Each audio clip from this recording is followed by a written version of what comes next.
It's like Christmas having two Eli Roth movies come out within a few weeks of each other.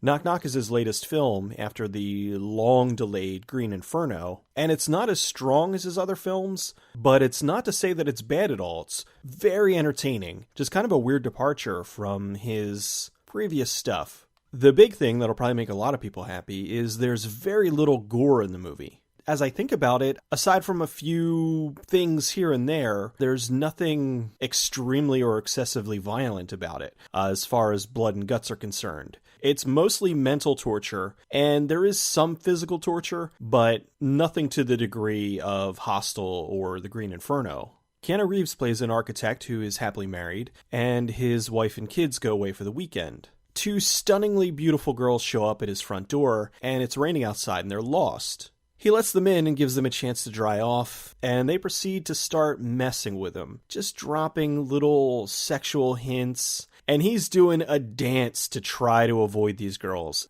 They constantly are sitting next to him, and he gets over and he's moving away from them, and he had their clothes in the dryer, and they're wearing these towels, and they're constantly touching him and trying to come onto him, and he is just constantly dodging. They're testing this guy to find out how far they can make him go. The whole time I'm watching it, all I could think of is, poor Keanu. These two girls just put him through complete hell. It's based off the 1977 horror movie, Death Game, which apparently was remade in Spain in 1980. Surprisingly, it's one of the old horror films that somehow I haven't seen, so now that I've seen this, I'd like to kind of track that one down. The majority of the film is Keanu and these two girls. One of them is Lorenza Izzo, who is Eli Roth's wife, who is just in The Green Inferno, and the other one, the blonde, Ana de Armas, who I've never seen before, but she did a really good job. Actually, both of the girls did a great job, because in the beginning they were kind of coy, and you couldn't help but like them. But as the movie progressed and they started messing with Keanu more and more, you really hated them.